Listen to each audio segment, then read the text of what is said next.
still on my mind. Smallness is a good time. Neighbor, some little children. I'm gonna sing it and that's really admire them. Smallness is still on my mind. Smallness is a good time. Neighbor, some little children. I'm gonna sing it and that's really admire them. Yes, they're singing. Ching, ching, ching. In a bar. Seafood mama. With 10 fat chickens. And ask you for one. And she won't give me one. You see that garden? Named Dorothy. She fat like a butter. And she muggle like a chow. Oh, smallness is still on my mind. Smallness is a good time. Neighbor has some little children. I'm gonna sing it and that's really admire them. What they're singing? On your carpet, you must be like the roses, all you need, bright and shining. You must be, and show me the one. Love the best. When I marry, I give you the ring. First the girls, second the boys. Sunday, Monday, afternoon, we will spend our honeymoon. Oh, smallness is still on my mind. Smallness is a good time. Neighbor, some little children. I'm gonna sing it and that's really admire them.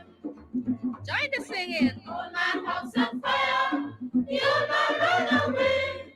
He ran for the police to get the water. He hung the fire down the escalator. Shoo, shoo, shoo, escalator. Shoo, shoo, shoo. And now wipes the lady face. The lady wipes the lady face. And she fell down, and she fell down.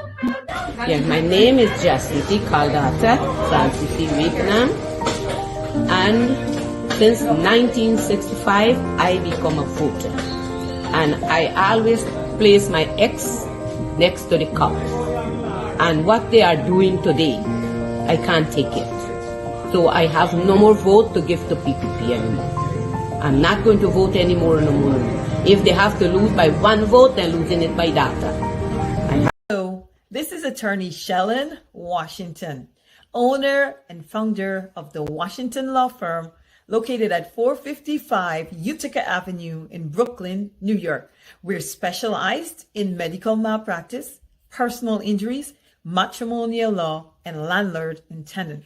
If you're in need of legal representation, please give us a call today. The number to call is 718-877-3100. Consultation is free at no cost to you. So call us today to see if we can be of any assistance to your legal needs. Again, the phone number to call us is 718-877-3100. Oh, Jesus Christ, if cost of living double, I don't know what happened. A pound of sugar is $300 already. Flour, everything gone up. Everything just raising. You gotta get about $40,000 for buy good ration. You gotta get 3 man now. A weekend man, a monthly man, and a fortnight man. Let's get started. Tom, good evening. Shalon, good evening. Good evening. All of our listeners, good evening. Tom, this particular ad, I suspect that you like it. I don't know for what reason. You heard it and you started smiling about cost of living in Guyana. What about that ad that you like and you really appreciate? It reminds me of, Miami. I mean, it's funny. Growing up in Miami, I never realized that the culture of Miami, especially the African-American culture of Miami, the roots are in Guyana, Colombia, Jamaica, Haiti. And so when I see that, it just reminds me of growing up as a kid. It's hilarious, but it's reality in Guyana. I'm not talking about the 3 men. I don't know about that. I just don't know. We have a lawyer on with us tonight. She probably is doing a lot of divorce cases, all manner of things. Her office is probably flooded with a lot of divorce cases. Is that accurate, Miss Shalon? Yeah, a lot of divorces. Absolutely. Lots of divorces. Gosh, Francine Cruz misbehaved last night. We probably asked Lemon to ban Francine for tonight. But Miss Washington, how have you been? I've been great, very, very busy. This is a busy month. It's been a really busy month, and so is February in terms of my court appearances, trials, conferences. It's been good, and good night to everyone. Good night to all the listeners out there. Guys, go ahead, share the link, share the live, and you're going to be in for a treat tonight.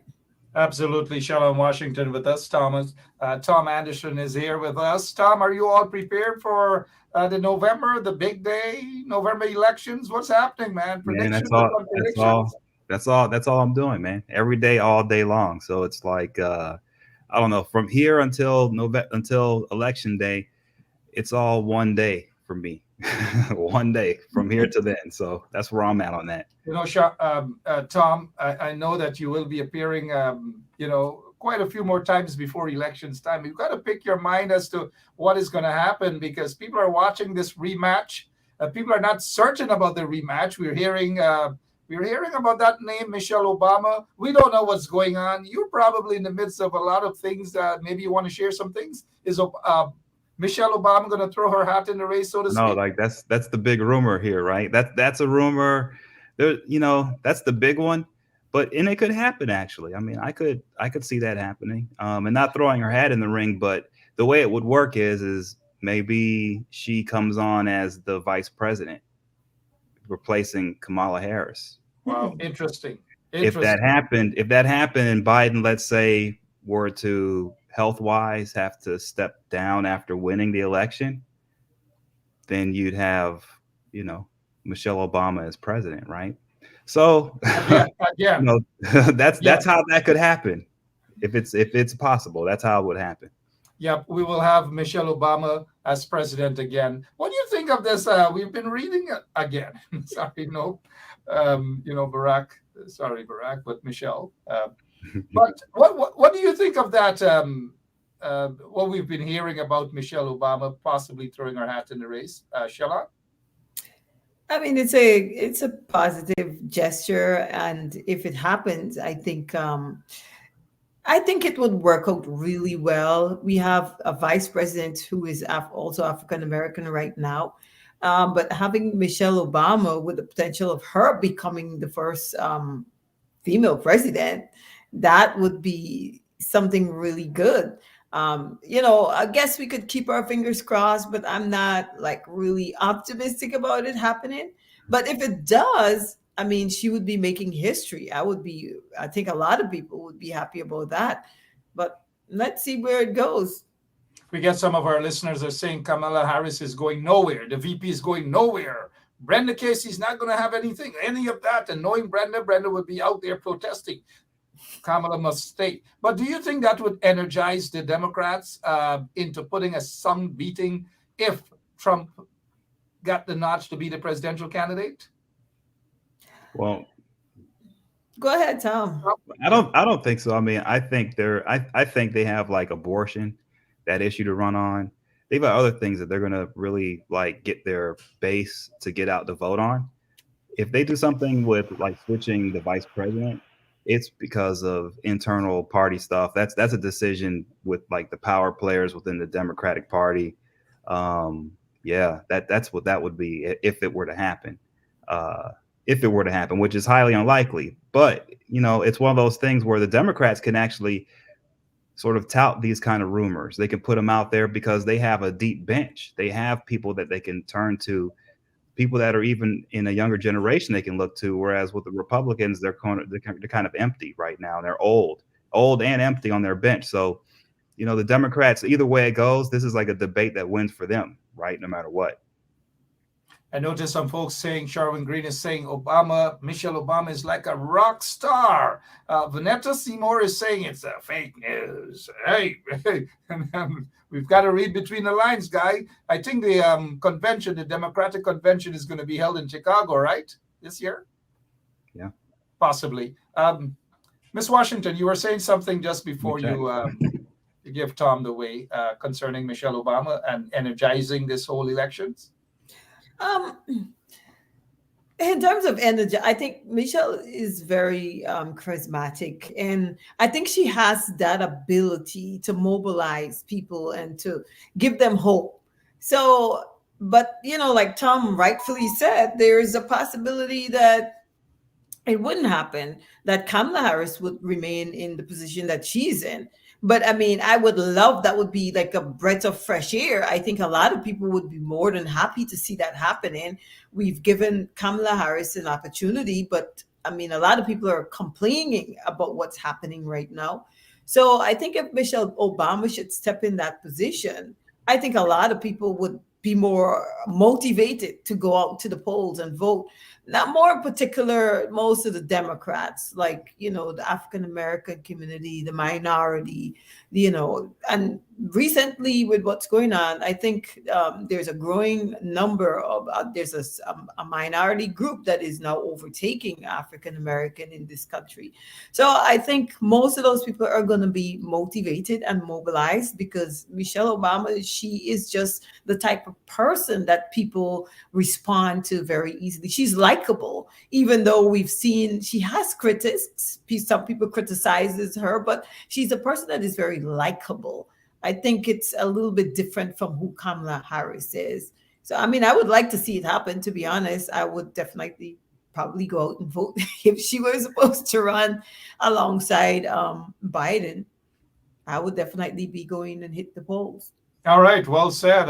Energized a lot of people indeed, and not just the fact that she is a black woman, but the fact that she has done a lot of work. And that is what people want, politicians, whether male or female, that have gone out there and have done their work. Kudos to Michelle. I hope those rumors are correct. But let's move to Guyana as we take the plane straight over to Guyana. They're insulting, they're ill-treating vendors on the street. They want to kick them off the streets. Things are rough in Guyana, cost of living high, discrimination, jobless, lots of people. And so suddenly they got up this morning and they say they're going to kick the vendors off the streets. We don't want you guys any longer. Miss Washington, are you surprised at how they're treating the vendors now in Guyana? I'm never surprised with the way people are treated generally in Guyana. And the thing about the market vendors, which people need to understand, I know Guyanese people don't understand, but somebody else watching who doesn't understand this Caribbean culture is that generally people create their employment. And in an economy like Guyana, where the job market, it's very small, it's very limited. If you're not a public servant, or you don't own your own business on Regent Street or one of those major streets, then you turn to being a street vendor. And that's part of our culture. It's part of who we are. It's part of what we do. We create employment.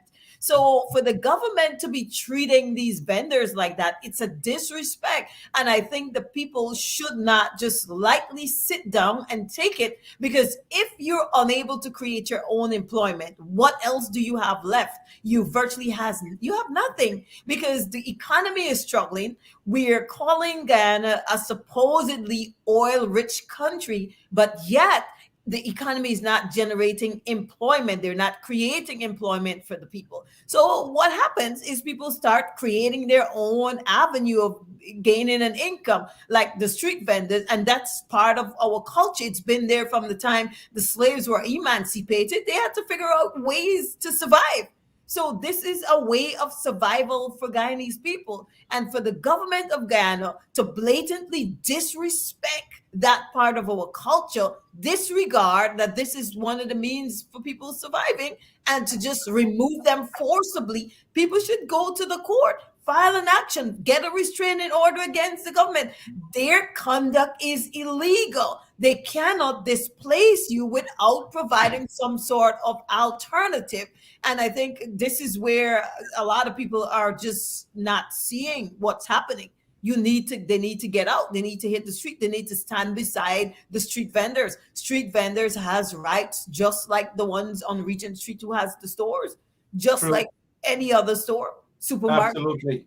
19 minutes after 8 o'clock. Hey, I saw a comment there from Nicole Cole. Nicole is saying, hey, rule of law. The court ordered them to be removed. Let them go. Rule of law. Miss Cole, you of all persons should know better. Why is it that when the court rules against the small man, the ordinary people, we want to say rule of law? But they don't do that when it comes to the rich and the powerful in society. The rule of law should be widespread across the board, not just against these these working class people, and then we say rule of law. They got No. Mark, I think people are confused with what the rule of law means.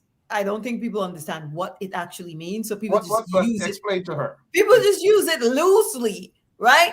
The rule of law is not because somebody go to court and try to enforce something against somebody. The rule of law just means that the law should be applicable across the board to every single person, whether you be a president or whoever you be in the country. That's all it means. It must be applied equally across the board. The rule of law equally across the board. In this case, you can't use the rule of law because the government went to the court and get an order to evict. The people need to appeal whatever order the court issued to evict them, because that is wrong. That's part of our culture. It's called common law. That's what it's called, common law. When there's a custom that evolved into something, a practice, it's part of our common law. It's part of our culture, and it becomes part of the jurisprudence. Some folks before we go to Tom, got to understand the law. Nobody's promoting contempt of court. There's always an appeal. There's always an injunction. You don't just rush to the court like that. And not because one lower level court rules means that it's the end of the matter. It is not a contempt of court. It is not, Miss Nicole Cole. Be cautious with the law this evening. Over to you, Mr. Tom Anderson. Your take on what? Yeah. Well, after hearing everything, I mean, I'm on the side of the street vendors myself. It's funny because, in New York City right now, they are ticketing street vendors and putting them out of business too, up and down New York City. There's been a couple of prominent stories in the New York Times and other papers. New York Post talking about different street vendors that have been kicked out. One guy was kicked out of his vendor spot he's been in for like 25 years. Selling newspapers, and he was kicked out because he sold an e-cigarette that you're not allowed to sell, and it was there for like 2 months, and so it ended up being a fine of like $15,000. So something ridiculous. It put him out of business. But I think hearing what Shellen was saying, so this to me is an opportunity for the opposition when I hear this, right? Because instead of having a situation where these street vendors are in a helpless spot, the opposition should be organizing some type of assistance to help them with the court system so that they can continue to be street vendors without having to come out of pocket for representation and other things like that. I think if the opposition were doing stuff like that, you wouldn't find this type of abuse on street vendors like you're seeing, right? Like the PPP would be really scared because they would think, well, before we abuse these people, we better think about what the opposition will do to help them, because if they help them, then they're going to get votes from them, and that hurts us in the next election, right? So these are opportunities for the opposition, I hear, and I think if they get on this, they can actually do some real good in Guyana, like immediately tomorrow, actually. People oftentimes play a little bit of political football with the vendors. I think they have been abused for a while now. A lot of single mothers are out there, ensuring that they provide an honest daily bread for their kids and so forth. And Munishwar Wharf, I'm familiar with it. They oftentimes play political football and games with those vendors. Those vendors have been there for many years. Munishwar benefited from it and all manner of things. And suddenly, you don't want them anymore. Come on. I hope they appeal and take it to the appellate court. And I hope these vendors get an opportunity to continue doing what they do. Ladies and gentlemen, we want to go to something that happened today in Guyana, a place called Sophia.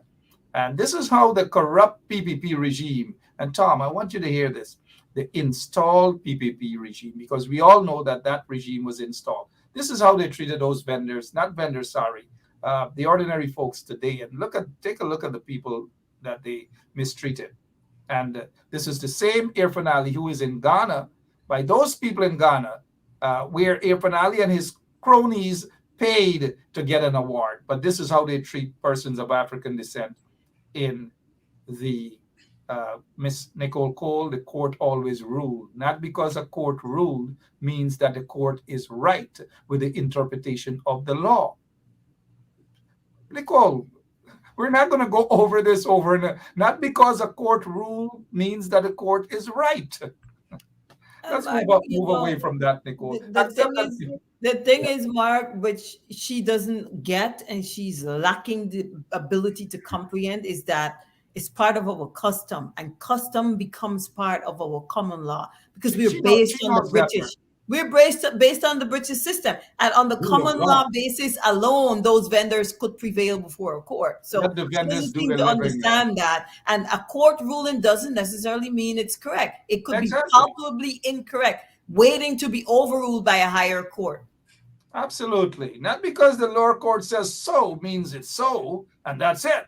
That rule, the court ruled. The court's ruling doesn't make things right. That is why they have to be reviewed by a higher court and so forth. But I forgive Nicole, man. Nicole is my friend, but I forgive her. Let's go over and deal with some other issues here now.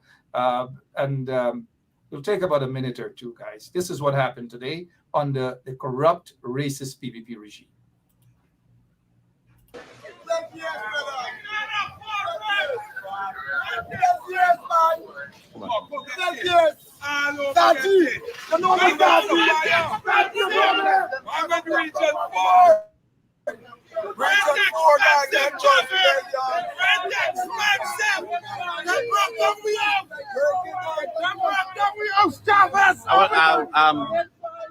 I'm coming to find out exactly what happened. I heard about the protest. What are you doing? I heard about the protest. So you tell me what happened. Where you all from and so forth?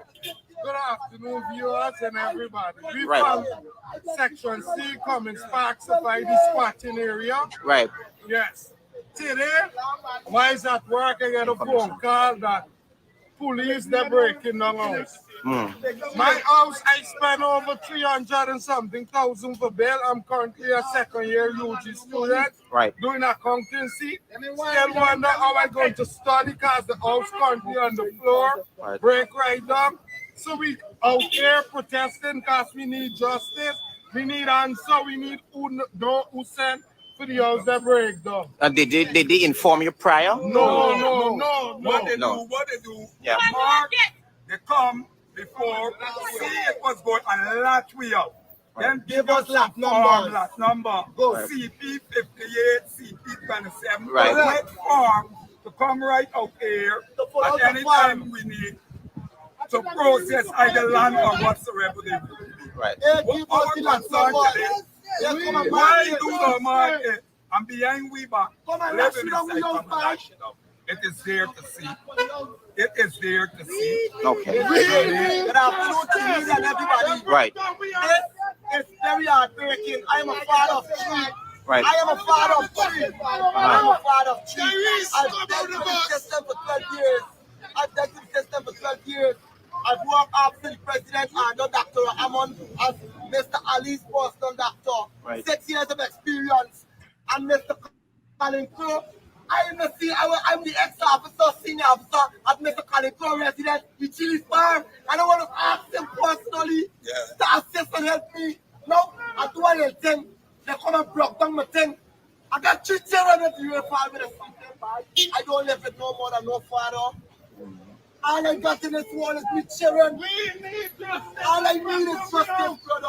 That is all I need. We not here. Mark, you're muted. Thank you, Ms. Washington. Tom, straight over to you. What is your take on the injustice that we're seeing here today? Yes, that's pretty heartbreaking. I mean, you gotta You got people here who have kids. You got people going to school, studying, then coming in and I mean, clearly they're doing the best they can do. And wow, that's tough, man. That's hard to hear. That was rough. That Miss was really rough. Washington. Yeah, this is almost made me shed a tear for what's happening to these people. And it just highlights the oppression and, the way the government of Ghana treats people without due process, the lack of it thereof. In every single jurisdiction that I have lived in and practiced, whether limited or whatever level I practice in, there's always the due process part that has to happen. Even if you're squatting, you have a right to be processed through the court. There's a principle of law that it's just there, that it has to be followed, that no man should be deprived of liberty or property without due process. And this is just, you would believe that the government of Ghana would understand that due process should always be the first thing that people follow, not to just deprive a person, whether or not you're squatting. There's a recent case in New York where some immigrants went and they started squatting in a tractor trailer, and the owners came and they needed their tractor trailer to earn their living. And they called the police, but the police couldn't do anything. They told them, you have to go through the courts and evict these people. There's no other way. And it's shocking that in this era, in this day and age, that the government of Ghana, they're still taking illegal actions. The government of Ghana is illegals. I believe they don't know any better, so they act in this kind of conduct that's illegal, and the people allow them, because you cannot deprive people of property or liberty without due process. What the government should have done is go through the court system, give these people the opportunity to defend themselves, and then they have a right to have time to move. You cannot expect somebody to move in a day or in a week without giving them the opportunity to find suitable relocation. Or worst case scenario, the government could have relocated them themselves. But look what the government have done. Destroy their property. So now thousands of dollars in damages. The government needs to compensate these people and provide suitable alternative to them. They certainly do need that. It's a heartless government. Tom, what is your take on Irfan Ali being awarded by some? We're hearing that he paid to be awarded and so forth, to make it appear as though he cares about all Guyanese, especially with the discrimination, rampant discrimination of persons of African descent. A slap in the face on that recent award that he got from those folks in Ghana? Yeah, I don't know if Guyana is in a position for anyone to win any awards right now. I mean, or it's just not, and of course this is political, and of course there's probably some type of, like you said, there's some type of deal going on or something happening for that to occur. But I think the people of Guyana, and I think the people of the world internationally, are at a point now where, as Shellen said, I think people become a little hardened to seeing what has happened to these people who were clearly living in tents, having a hard time, but now have nothing but the sky over their head, and as a gray sky. When you've got a situation like that, people can get hardened to that. But I think winning an award, I don't know if people get hardened to that. And I think people see that and they know the fraudulence in it. I think it's going to do the opposite effect of what Irfan Ali wants, right? He wants to use that award, to use it as a way to prove that he's doing well, or that Guyana is doing well with his people, to cover up some problems that they're having domestically, which everyone's having right now. That isn't the way to do it. I think it's going to blow up in his face, and I think the people of Guyana will see through it. At the end of the day, these awards, when they are given out, are usually bought and paid for. So we've known that for a long time. But I think this is how that's going to be with this, is that it's going to blow up in his face. And you can't have stuff like this where people are being thrown out in the streets without any notice. Hardworking people that you can clearly see have good intentions, I mean, this is it's not like they were going in and clearing out a bunch of drug addicts or something. Like, these people are clearly good people trying to make it. And you doing that and getting awards, that's not going to fly. I think it's going to blow up in his face long term. It will certainly. I noticed Nicole Cole. I'm not picking on her. She sees the believe, and rightly so, that this is a human rights violation. The corrupt PPP regime is saying that they had is going to say that they had a court order. I'm wondering if my friend Nicole is going to say that the rule of law should be applied. We're seeing the same. This is a trend with this corrupt PPP regime. It's a trend, Nicole. Look at all the people out there. It's a trend. Before we get back to Attorney Washington, let's take a quick look at what happened today in Guyana. I want you to start telling me about what happened this morning, please. This morning, I was preparing to go to work. Whenever I go in, I was to get a call that the police and some men breaking down the house. Spend 400,000 and want some dead workmanship. They break down my house, flat down to the ground. Get 3 train and 1 granddaughter. We're sleeping tonight. Where is this here? Where is this? Fire, Red Road. Red Road. Comments back, Plainville. Plainville.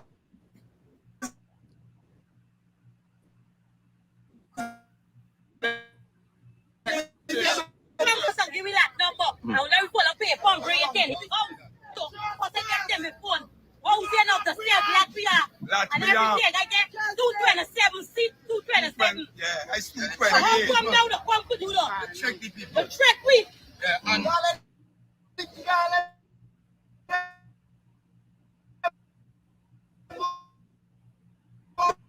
it's the fire. Move this, move They this. didn't give the when they offer no money, no land. Just come and break the people's house down, just so. You break up all the blocks. You know, Miss Washington, you're the lawyer here. No due process, no notice, no nothing. Just barged in and destroyed the people's properties, their livelihood, everything. Kind of reminiscent of what happened in Mocha and even in Linden. But your take on Irfan Ali on the so-called international stage, grabbing an award for treating persons of African descent with dignity and respect. What is your take? I think the award is a sham. I believe it's just a facade. I believe he probably paid for that award because if the world is looking, they will see the disparity in terms of treatment, what Indo-Guyanese get versus what Afro-Guyanese get. Afro-Guyanese get the worst end of the stick in Guyana. And as is evident right now, who are the people who are being unlawfully removed from property that they're squatting on? You know, people who don't understand that squatting is a part of our culture. I mean, a lot of countries people squat, but more in particular in Guyana and a lot of West Indian or Caribbean countries, this is a part of our culture. Squatting, street vendors, these are part of who we are and part of what makes us unique. And to just remove forcibly, I would say, destroy people property, because how are these people going to replace the value of what they've lost? They've lost their clothing, their valuable jewelry, whatever they had in those houses, it's gone forever. And the government probably, I don't know if they're even thinking about compensating these people. Sending them to fill out forms for a lot doesn't change the facts that these people were treated with illegality. The conduct of Guyana government is illegal with taking such drastic heartless measures against these people. So I think Irfan Ali should be ashamed to even accept that award. He should not have even taken it, because this is what he represents. This is the picture the world needs to see about who he is. The discriminatory part of him, where he treats one race with a great disparity from the way he treats the other race. This is who he is. This is what he represents. Discrimination. Absolutely. Discrimination. It's not that he should not have accepted the award, is that they should not have given somebody like him the award, period. He's going to want to accept it. But Tom, you think the opposition should have done more, or been a little more, or been aggressive with regards to protesting the folks out in Ghana not to give this guy Irfan Ali any award because of his treatment, mainly of persons of African descent in Guyana? Yeah, I was talking to someone earlier today, and there, especially in Guyana, since there's this, flow between the opposition and it's a winner take all system. Because of that, the opposition tends to have to be pretty aggressive. And with that, it's hard to have a good transition. Something like this, where he's, I think, embarrassing himself on the international stage. For those who don't know any better, fine. But for those people who know it's an embarrassment, I think that's enough. I think if they would have sent a letter or something that would be more of a soft touch, that would just highlight some of the more egregious things the PPP have done to Afro-Guyanese, that would be enough, I believe, for not trying to take an award from, not trying to stop them from giving him an award, but at least giving them knowledge. It was an opportunity for the opposition to inform the folks out in Africa and other places around the world of what's really happening in Guyana. And maybe they might have missed that opportunity. He should have been stopped. He doesn't deserve an award. He's been installed. He's illegal, and that's what it is. But this is a man, Tom and Miss Washington. Look, he has been given acres upon acres of lands, right? There are no ministers who are known to be squatters. They started off building Pradoville 1 as squatters. They evicted people just like they've done to these folks. They're doing it in the name of law and order. Somebody in the audience loves that word tonight, law and order. But they've evicted these people so that they could put their friends and cronies on the very land that they've dashed these people out with no regards. In Pradoville too, Jack, they stole people's lands, and that is what they're doing. They build their semi-mansions and so forth. So these guys in the regime are notorious squatters and land grabbers and so forth. Look at this.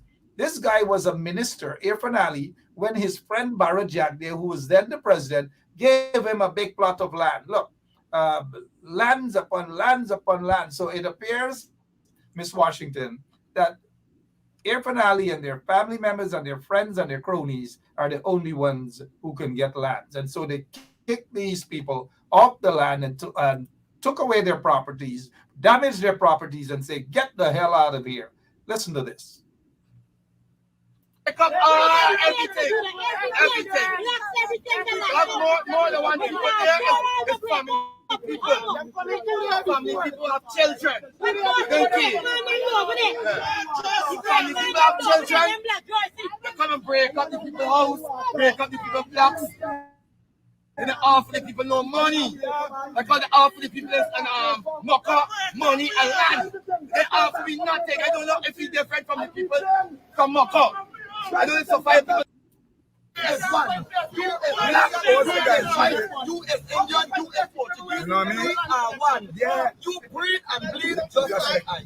But we should live as one, come together tonight. Tom, here it is, the folks are saying. These are folks on the ground in Guyana. They're not on social media far away. They are on the ground in Guyana. They're feeling the squeeze. They're talking about racial discrimination. They're talking about political discrimination. And this goes against what Irfan Ali, they have been preaching, this one Guyana. The people are saying on the ground in Guyana, there's not a one Guyana. There's a divided Guyana. And Irfan Ali and the PPP, they're responsible for this division and discrimination right now. Your take, sir, on what you just heard, the division and the racism. Yeah, I mean, it's sort of, it's indicative of what's been happening in the region overall. There's been an uptick in crime in Jamaica recently. There's something going on underneath with the governments of CARICOM, the governments in the Caribbean Sea, the governments like Colombia. There's something happening where they're sort of losing control along the edges. And that's a part of what's causing a lot of immigration into the United States right now from all over the place as well. So there's definitely some type of economic disturbance over just incompetence. There's something else going on, and I've noticed it in many places. And I think what's happening here and what we're seeing is the PPP struggling and trying to keep, maintaining order and keeping things going in a smooth direction, because a lot of countries are struggling with that right now. And when they struggle, it looks like the people who lose out are the Afro-Guyanese, the people at the bottom. when the PPP is in charge, and that's what this looks like to me. So once again, it's a huge opportunity politically, um, and I think that's how all these things have to be solved, right? Where we may be in a situation where the opposition, and here in the States, we do this, where an opposition party will put together like political teams that can go out, like quick teams that can go out to a place where people, let's say some abuse happened by the government, and they can immediately provide people with some type of legal help and immediately bring resources to the area and to the community. And when you do that, if you have you have fast response teams that can do this and shoot out all over the place, it creates a really good atmosphere for local elections and for general national elections. So I see this more as opportunity. Again, I don't think it's out of control, but it looks like this is the beginning of a bigger trend. So maybe the opposition might want to get on this and start paying attention, because other places are having these type of problems as well in the region. Other places are having, but we're seeing blatant racial discrimination. Unemployment is high. And then we're hearing that it's an oil-rich economy, oil-rich country, and nothing at all. And then they recently, Tom and Shalon, they recently gave the opposition office, what is it, from $28 million per year to run the opposition's office with taxpayers' money. Now, a lot of people might say $28 million is a heck of a lot, but it is not. 28 million Guyana dollars is equivalent to what? 140,000 US dollars. 140,000 US dollars. And then they just recently gave them an increase of $4.5 million, taking it from $28 million to $32.5 million, a total of 165,000 US dollars per year. And they expect everybody to be happy about that. Ms. Washington, are you surprised at the figures? 160,000 US dollars for the opposition, the leader of the opposition's office? I'm really not surprised at all with the way the country is being run, that they would offer that type of money to the opposition and expect the opposition to operate with that. And when it comes to the PPP, on the other hand, they're giving liberal amount of finances to take care of whatever expenses the party has. It's not surprising. We've been seeing this across the board. And just to raise an issue that I saw with what those people were saying in that just got their houses torn down. The guy was stressing the fact that they weren't compensated, they got nothing. And that instantly brought back to my mind the issue with the Indian stalls in Monterey Mark. I don't know if you recall that incident. I think it was the Quindam Bacchus situation where people were burning those. People claim it was the Indians themselves were burning those stalls. And Ifan Ali rushed in very quickly to their rescue, and he compensated those Indian stall owners who claimed that they lost thousands of dollars because their items were burnt. And you look at this situation here, the police themselves destroyed these people's property and nothing. We're not hearing the president saying anything about compensating these people. And you see the racial disparity with the way these people are being treated. And I'm like, Guyanese, how long y'all gonna sit there and sleep? Especially the Afro Guyanese. How long y'all gonna sit in this mess and sleep? And then to the opposition, how long are you going to sit there in this mess and not try to mobilize your people, get your people excited, energize them in preparation for the upcoming election? How long is the opposition going to sit there and sleep with their mere pittance that was handed down to them under the PPP government? You see what's happening, and these people need a savior. Somehow, Mark, somebody has got to be able to step in at some point and bring some sort of changes to Guyana and help people understand that it doesn't have to remain this way. You're the voice, you are the reason for the changes. And if you don't make it happen, it will never happen. If you just sit there idly and allow this government to continue to do what it's doing to you, Afro Guyanese, more in particular, because I do know some of the Indo Guyanese suffer the same fate because they support the opposition, but more so to the Afro Guyanese people.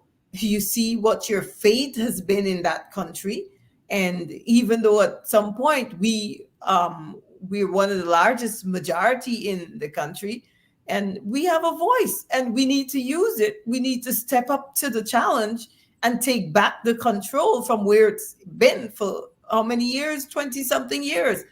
This whole this system has got to change. And who's gonna change it if you don't try to make the changes? If you don't make the necessary changes, it's never gonna change. And I don't know, Tom, Mark. I don't see Mark, so I'm guessing he has some sort of technical difficulties. I see he's there, so Yeah, no, I um, mean, no, you're right. I totally agree with you with everything you're saying. I think the key though is there has to be some type of political organization going on around what seems to me to be more like human rights issues, right?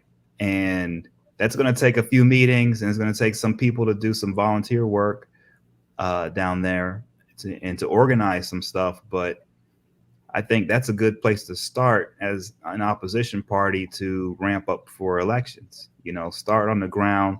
Don't wait. Don't just always beg for something. Get out there, get it done. Rely on the salt on the boots on the ground.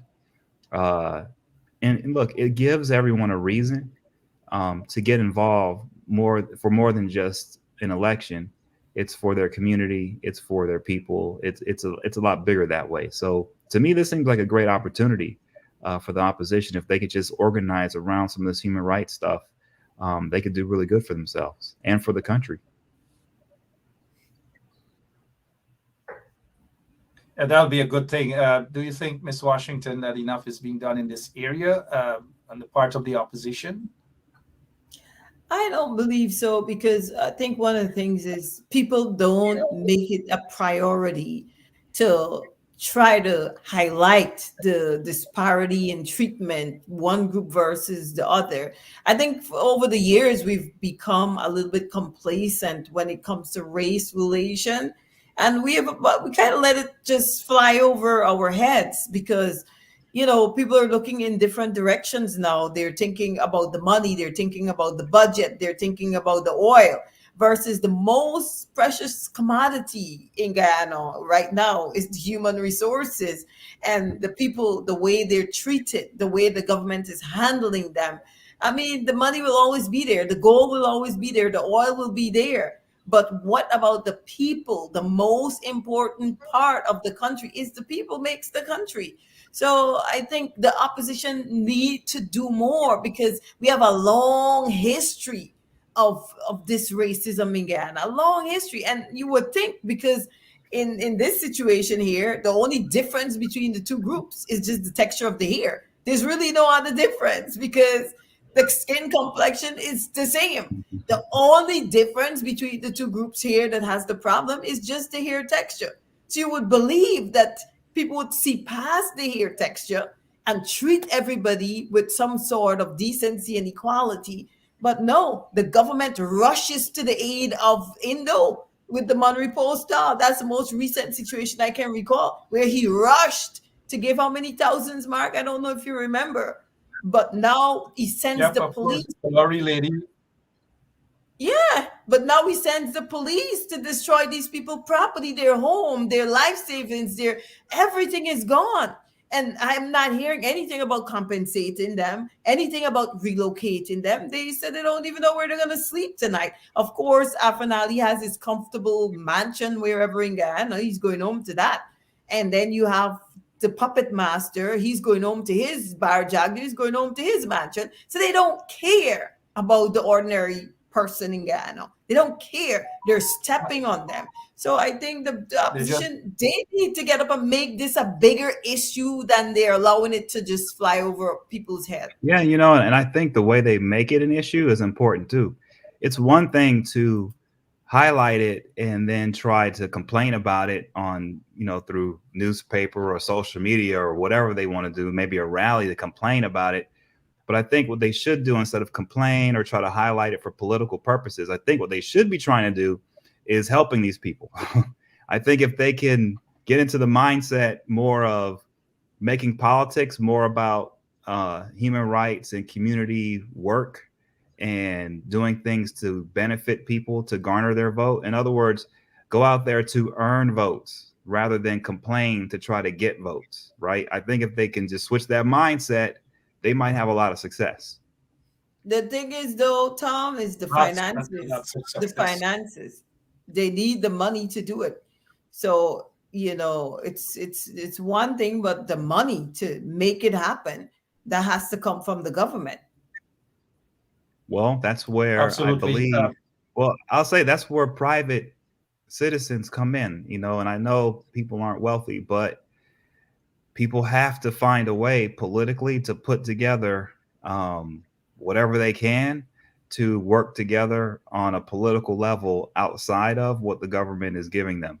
It has to happen. They have to find a way, because if not, if they continue down the road of waiting for the PPP to hand out whatever, they're never going to hand out enough. They're always going to hand out just enough to make it seem like things will get better, but it's not enough and they have to come back for more, right? So in order to break that, they have to find a way to put together some of the small business owners. Some people are going to have to volunteer.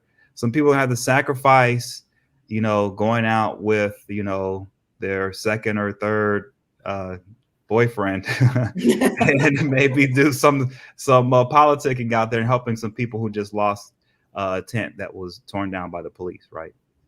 My Well, it's opinion. actually We'll be it's right back. actually a, it's an actual house, Tom. They actually Okay. build wooden house, and you see the thing is, this Yeah. brings me to the point. Guyana has a long history of oppression. So even with the mining, the lands with the gold, they have taken away some of those. There's a specific name for it, Mark. They allotted these lands, these mines to people. It's portions of land with gold, and then they've taken it back on the other hand from most of the Afro-Guyanese. So we have a long history of oppression. So even if Afro-Guyanese want to get their head above the water, you're dealing with mass oppression. Rice land, you're talking about rice land, you're talking about gold lands with gold. They've taken away some of those concessions from Afro-Guyanese. And now you're talking about street vending. Who do you think does the most street vending? Afro-Guyanese are the biggest group of street vendors. So every time the Afro-Guyanese try to get their heads above the water, the PPP steps in and crushes every hope, every opportunity. So this has got to be bigger than just because even if you want to volunteer your resources, you want to pool resources, where are you getting the resources from? When the mining concessions were taken away, rice lands, they're giving those out to the farmers. Every economic opportunity is being taken. So I think the best way for Afro-Guyanese to even rise above this is to take back the whole country, take it back and make it equalize the field between Afro and Indo-Guyanese. The only time Guyana sees equality is under the opposition. We never see the light of equality under the PPP. PPP never does that. They look out for their own people to the exclusion of Afro-Guyanese. And this is a long history of oppression. And I think at some point, like what was done in Niger, at some point, that's why Niger had to do what it did, tired of the oppression, tired of people having their foot on their necks. And at some point, Afro-Guyanese got to get tired of these people having their foot on their necks and robbing them and destroying every possibility of rising up against poverty, rising up with some sort of wealth. There may be another answer now that you're saying that, and I talked to Mark about it earlier today. You know, the diaspora can organize politically as well, you know. I mean, that's possible too. So, like you said earlier, it's the human asset that's the most valuable. Well, there's a huge diaspora human element out here who are attorneys, who are radio show hosts, and you guys may not have a lot, but if you organize with other diaspora here and in Canada, right, then you could help supplant some of what the opposition on the ground and the Afro-Guyanese on the ground cannot accomplish because they're being crushed in so many different ways, right? So that's another. I like to look for avenues of opportunity, and I could say, that's something that is very doable. I think is organizing here to help what's going on the ground over there, in my opinion. Lots of things indeed. Lots of people need to get their act together with regards to standing up against the corrupt. It's not a one-man show. It's not an egotistical approach. It's not a one-man it's never a one-man. And what Tom is saying, it's got to be done in a unified way. We're not seeing that at all. We're just not seeing that. Ms. Washington, you were about to say something. Sorry. No, I was but I agree to some extent with Tom, but we just have to find a way to end this system of oppression. We just have to find a way to end it. It's a systematic oppression. It's been going on for way too long, and all we do is we talk about it, but there's no solution. So I think at some point we have to come up with some sort of clever solution to start solving the problems of Afro-Guyanese. We need to solve our own problem. If people are waiting for God, I know we are very religious, Guyanese are very religious, and they're waiting on God to come rescue them. But God has already given you all the necessary tools to rescue yourselves. So we've got to find a way to mobilize ourselves, whether in Guyana and abroad or both places, which I believe would be more effective, both places on both sides, to try to rise up above this type of oppression. Well, and there's the other option. There's other options too. Like, for example, I don't know how much organizing is going on as far as putting pressure on elected officials here in the United States and in Canada, but that it can be very beneficial because I'll tell you what, there are U.S. House of Representatives members here in the United States who, if they are put, if they are told that there is a large group of Guyanese diaspora who want to speak to them and have some concerns about human rights issues there on the ground and would like some assistance, if it's organized well enough, and I know these things have happened in the past, but I think we're at a time now because of Guyana's place now in the world.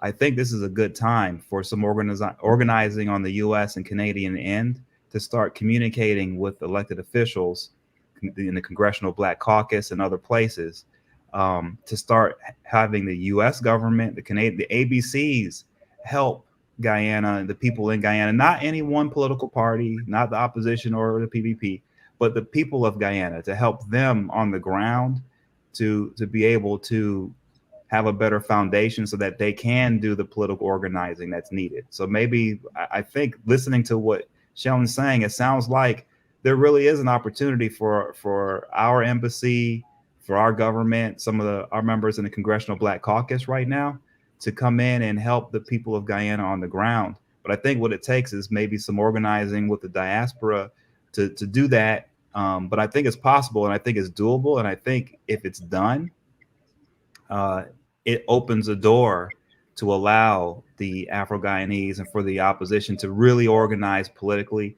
And that can do nothing but help Guyana as a country, because the stronger Guyana is as a politically as a nation, the better off everyone is, because as Sheldon said, it's the human capital that matters. And in politics, it's all about humans. Okay, that's what it's all about. And so if you want the human element to rise as an entire nation, you have to have the politics rise. And maybe the way to do that is maybe some of us over here on the U.S. end need to start communicating with the Congressional Black Caucus and these guys to get some things going down there. My opinion. And again, to do that with the Congressional Black Caucus, we see the Haitians do it, the Chinese do it, the Indians do it from India and other parts of the world in a unified bunch, togetherness. It's it's not a showboat, mind you.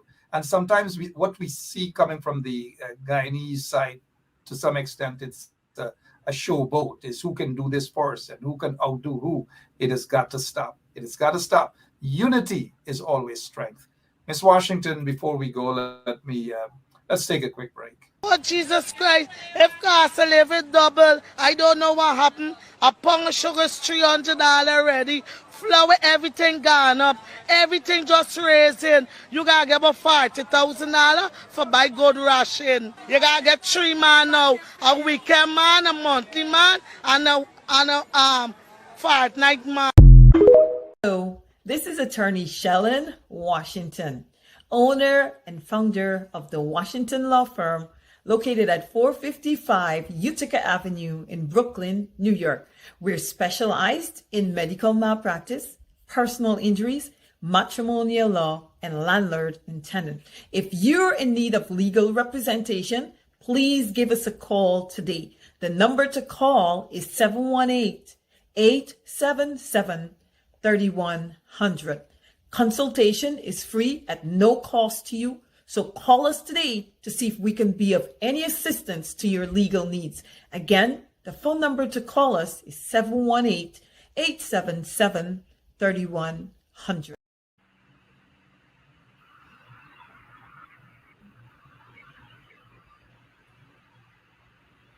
All right, sorry about that. I was daydreaming for a moment, thinking about what that lady said about 3 men, cost of living gone up. That kind of like traumatizes me to some extent. But if we're to see unity here, it's got to be done. It's not a one-man show. It's there are lots of reputable Guyanese all across the U.S. who have the ears of powerful politicians. And Tom, you know that as well. Powerful politicians. It is not a run race, something who could do what better than who. And that's where we have destruction, and that's where we have disunity. I hope the Guyanese community can read between the lines and get the darn act together. Ms. Washington, as we prepare to close off here tonight, let Tom take a look. They installed PPP regime. They're building houses, lots and lots of houses in oil-rich Guyana.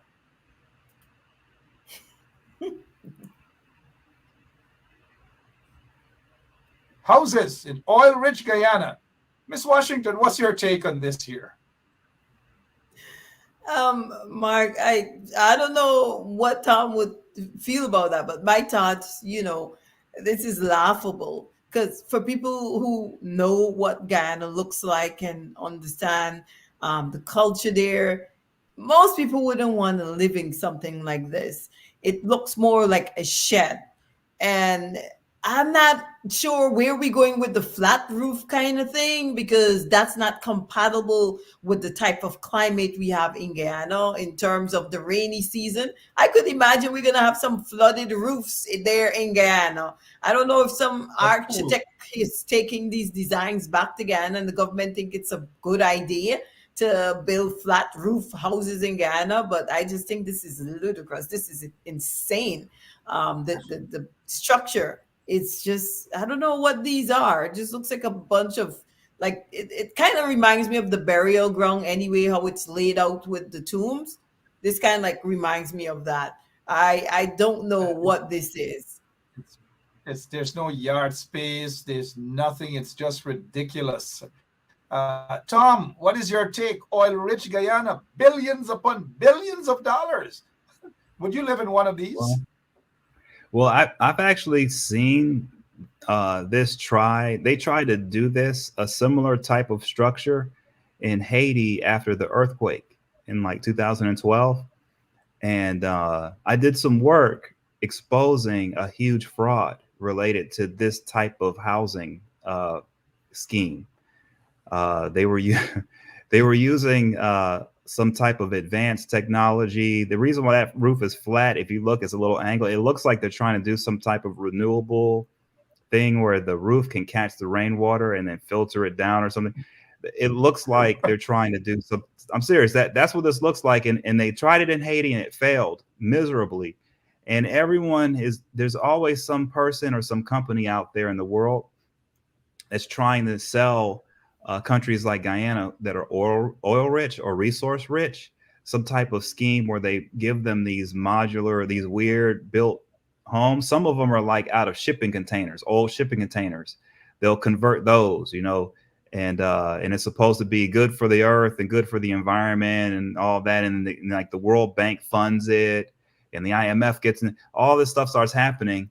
But when you get down to it, they usually fail miserably, and you can see by the pictures how it's lined up in a row and everything. I mean, this is like, it's like North Korea type. If I would believe North Korea would be doing this. If you showed me the picture, didn't have so much greenery and the bright colors, if it was really gray outside and not many trees and stuff, I would say that was North Korea. Tom, is just not functional. Those houses are not functional. The functionality, it wouldn't work in Guyana because it's a country that it's tropical. And when the rainy season comes and the rain starts to pour, with the way those roof is made, it's going to be flooded up there. So it's the functionality it just wouldn't work. And we don't use rainwater. So it's not even slanted to catch rainwater. That's not even the purpose. This would be fun for kids because look, they have a ladder there. We could go up and we could swim. They can have a first country to have pool on top of the roof. Then the rainwater will be way better than what we get from the pipe there in Guyana, compliments of the corrupt PPP regime. But look, Guyana, according to Air Finale, the installed president, is fashioning itself after Dubai. But we're not called Dubai. Guyana is not little Dubai. It's called Dump Bay. Dump Bay. This is what it is. They're insulting people. They're insulting citizens of Guyana. Shame and disgrace. As we prepare to go, Tom, recently the U.S. Biden administration, they had a meeting in Barbados with your friend Maya Motley, and they struck a deal to ease the sanctions of Venezuela, even as Venezuela was illegally claiming a portion of Guyana, something Jack they wanted to give up. But this is what happened today. Again, sanctions on Maduro and Venezuela. What is your take on sanctions again on the table? Yeah, it's a fluid situation because from what I've been seeing, he's having some internal problems. And so, in order to cover up for that, he's doing the land grab thing and he's doing other issues to try to, make it so that he can fix his internal problems. So because of that, and considering what's going on in the world right now in Ukraine and things that are going to be happening in Africa coming up here with some water issues and food issues, this seems like something where they don't want an issue coming out of Venezuela. They don't need that right now, the world. And so when they're coming down when they're vacillating back and forth and they're coming down again with sanctions, I think they're trying to deal with somebody here who's decided that he's going to try to, be a little bit wild, and try to, make some noise to help himself domestically.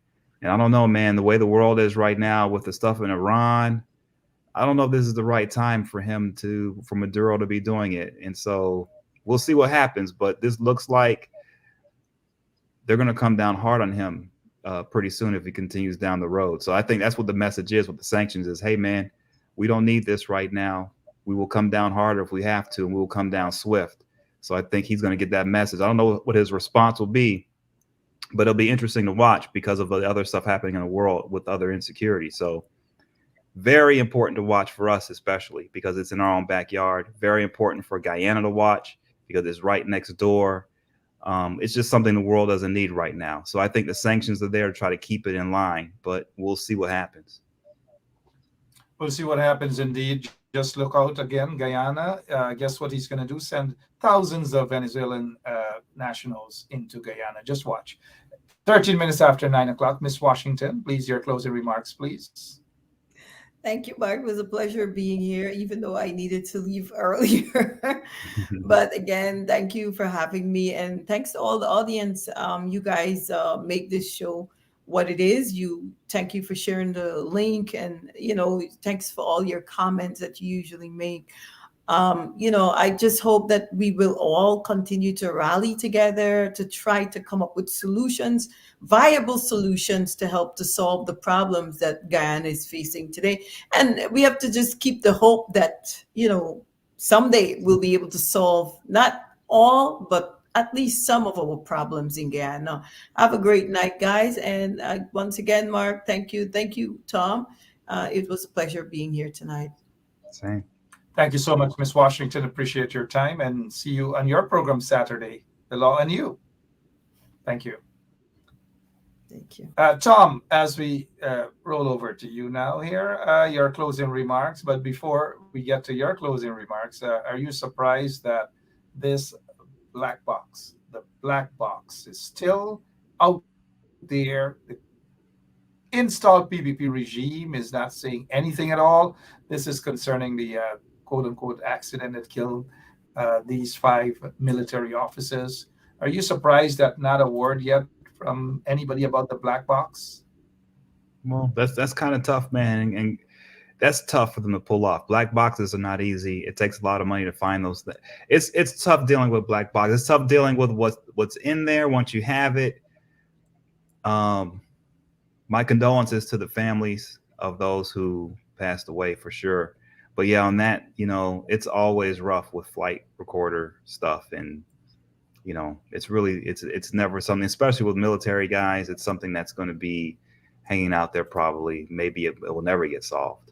But as far as Guyana goes, I think from everything I'm seeing, and after listening to the former ambassador last night, I mean, Guyana has such a great, bright future to me. And I think what the people of Guyana should know, why people like myself pay so much attention to Guyana, is because the people of Guyana are good people overall. And I understand that the PPP has been brutal and vicious, and they have, and that's a problem. But with that said, the potential that Guyana has, if the people can come together and get over the past transgressions, and even some of the present and the present transgressions as well, if it can happen, then the future is so bright for everyone. That's what the goal is, right? And so whenever I speak and whenever I'm speaking, I'm trying to find ways and solutions to make it so that the people of Guyana as a whole can transition forward into a future that is beneficial to not only them, but to the rest of the world, because it's important that we have countries like Guyana that can be stewards of our environment, be stewards of resources that the entire world needs, but be stewards in a way where it's responsible, where the nation itself is calm and at peace, and that it's good to its neighbors and brings stability to its neighbors as well. Guyana can be one of those nations that brings stability to the entire CARICOM region, right? So that should be, I think, the view of the Guyanese people is, you guys have the opportunity to be leaders of the entire region. It's there for you to have. You just have to get beyond some of the domestic tit for tat, the stuff that's immature, the stuff that is violent. That needs to go away. The violence, that's even the talk of violence from either side, should be going away because of what great potential is there. And it's right there. It's soon to be had as well. So that's how I see it. And I think it can be done, man. And I think having our discussions like we have, and I think having more people get involved is what it's going to take to make it happen. More the merrier, in a very strategic way, indeed, and even lots of behind the scene works as well. Not everything you broadcast out there and you skin your teeth, and it's not a one-man show at all. It's not, and you guys know where I'm getting with that. Tom, it's always a pleasure. You did mention the former ambassador, Perry Holloway, being on last evening, which gave listeners kind of like an inside look, an inside peek of the day-to-day operations of a U.S. ambassador, not just in Guyana, but around the world. Something that you have been talking about the many times you've come on here, that American ambassadors are important. They look after American interests, but also their interest in the host country that ought to be looked into and at least respect. What are two things you took away from last night's interview with the former U.S. ambassador to Guyana, Perry Holloway? I think the main thing was,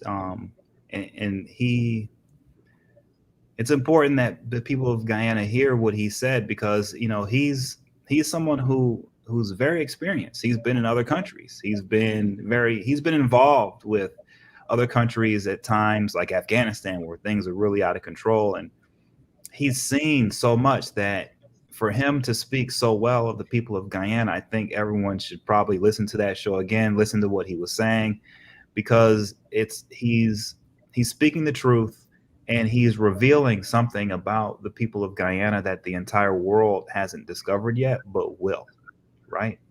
And so that's what I took from what he was saying last night. And I think that everyone in Guyana should listen to what he had to say and should be proud of your country and proud of what you have going for yourselves, because he's someone who's highly experienced, and you cannot take his words lightly. Like when he says what he can tell he's a serious guy. You could tell that he was being 100% honest and authentic. And so, yeah, what he says carries a lot of weight. And I think people should really listen to it again and pay attention to it because it's important. Well said, Mr. Tom Anderson. Tom, this is what the PPP has done as we prepare to wrap up here. These are buses under the coalition government that was actually there to transport children to school free of cost. But guess what? As soon as the PPP got installed, they just took these buses and they parked them up, and that's it. I don't know. Now the kids don't have transportation. They got to pay their way, and it's burdensome on the parents of these kids, especially single parents, single mothers, and so forth. You're not surprised at this viciousness, this vindictiveness of a regime that no country should ever experience a government that is vindictive towards some set of the people or maybe the entire population. You're not surprised at this, are you? Well, I mean, that's pretty indicative. And I think the ambassador last night, when he was speaking of issues like this, and how these are the types of issues that you see in Guyana over and over again. And he made it a point. He said, what you don't see is just abject poverty everywhere. You see poor people, but what happens in Guyana is you can see, man, people just, they find a way to make a way. And it's really cool like that. But with that said, you can see, since so many people have to find a way to make a way, they don't have time to make sure that the PPP is doing the job they need to do, or that the PNC is doing the job they need to do. People are so focused on getting through the day, they don't have the time to politically organize, right? So pictures like this, I think, once again, like I said earlier, I think stuff like this, to give the people of Guyana a little breather and to give them the ability to be able to organize a little better politically, I think the outside help that coming in should be focused on stuff like children being bused to school, transportation for kids, meals, food, housing, representation within the system, within the government system, things like that. I think could work wonders in Guyana if us on the outside and can organize and help in that way, I think. All right, Tom, thank you so much. Appreciate it. You're hearing that this coming Monday, thousands upon thousands of teachers will be heading on strike. Thousands of teachers all across Guyana will be heading on strike. It's a good thing, because the teachers are being disrespected. We'll touch on that tomorrow, but Tom, as always, thank you so much for your time. We really appreciate it. And we'll be hearing back from you hopefully very, very soon. And you and I spoke earlier about some things. And let me just say congratulations on that one particular success story about you. Congratulations, sir. Thank you. Really appreciate it. Thanks, everyone. Have a good night. Appreciate it. Talk soon. Yeah. All right, Tom Anderson there, and Shalon Washington, attorney at law. We'll be back tomorrow, same place, same time. The teachers are set to go on strike. The teachers are set to go on strike all across Guyana. So teachers, kudos to you guys. Kudos to you guys. Guyana is a place of 6 races, of course. 1 people, 1 nation, 1 destiny. All of us have to survive in that country. Not a handful of these PPP cronies. But, the thing is, though, that majority of the supporters of the PPP are being punished as well. They're being discriminated as well. And we've got to fix that problem. We've got to fix it sooner than later. However, it's fixed, and whatever method that is used to fix it, it has to be fixed. And hopefully that method could be through the ballot boxes. The ballot boxes, right here. All right, those of you who are celebrating your birthdays, happy birthday to you. If you're celebrating your anniversary, whatever anniversary, happy anniversary. Emily Durant, a regular listener, it's her birth anniversary today. Happy birthday to Emily Durant, and those of you who I'm sure some of you might be celebrating your birthday as well. Happy birthday to all of you. We'll leave you guys with this. Don't go, just listen to this here. We'll play it in its entirety. It's about maybe 15 minutes. But for now, I'm out of here. God bless you, all of you. So long.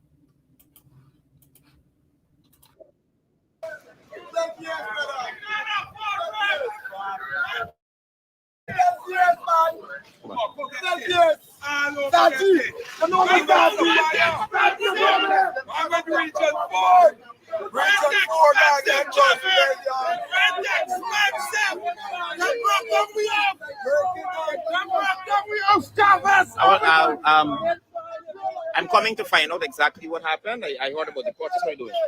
I heard about the protest. So you tell me what happened. Where you all from and so forth? Good afternoon, viewers and everybody. We Right. from Section C, Cummins Park, supply the squatting area. Right. Yes.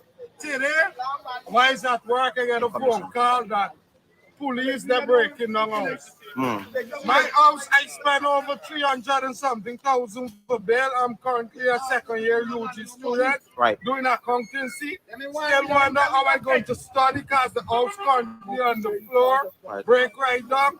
So we out here protesting because we need justice.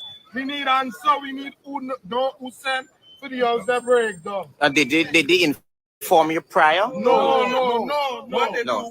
do, Yeah. Mark, they come before, see it was going a lot way up. Then give us that number.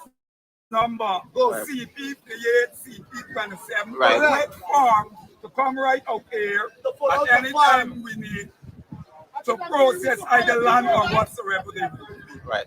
Our concern is why do the market and behind we back living inside combination of it is there to see. It is there to see. Okay. Good afternoon to you and everybody. Right. It's very heartbreaking. I am a father of three. Right. I am a father of three. I am a father of three. I've dealt with the system for 12 years.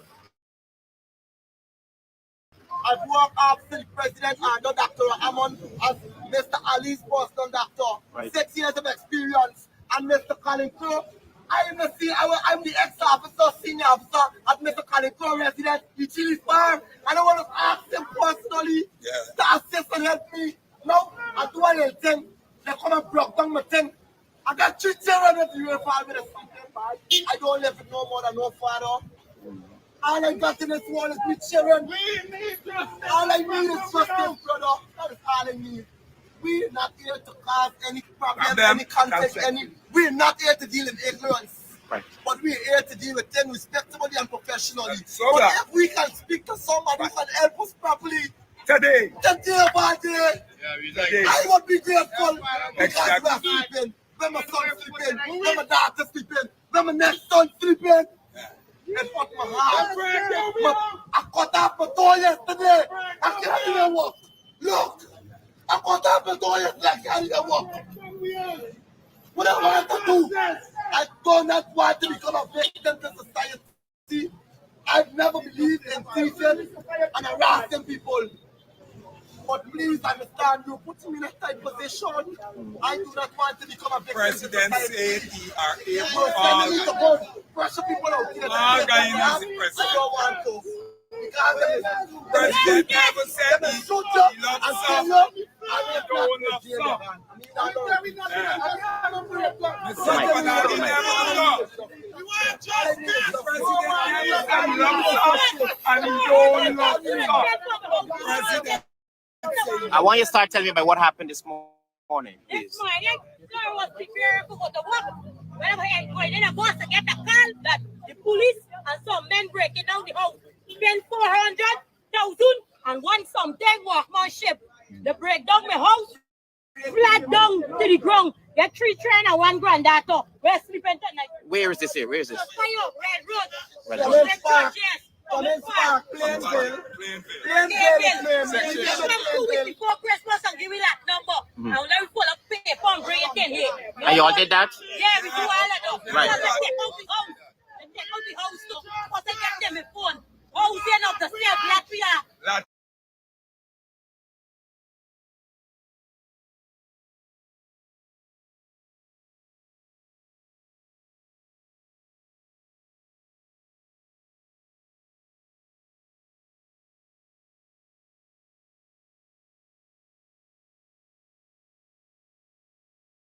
Yeah, my name is Jasmine Caldata, Francis Vietnam, and since 1965 I become a voter, and I always place my X next to the cop.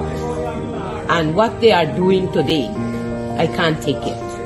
So I have no more vote to give to PPP anymore. I'm not going to vote anymore no more. If they have to lose by 1 vote, they're losing it by data. I have none. So, this is attorney Shellen Washington, owner and founder of the Washington law firm located at 455 Utica Avenue in Brooklyn, New York. We're specialized in medical malpractice, personal injuries, matrimonial law, and landlord and tenant. If you're in need of legal representation, please give us a call today. The number to call is 718-877-3100. Consultation is free at no cost to you. So call us today to see if we can be of any assistance to your legal needs. Again, the phone number to call us is 718-877-3100.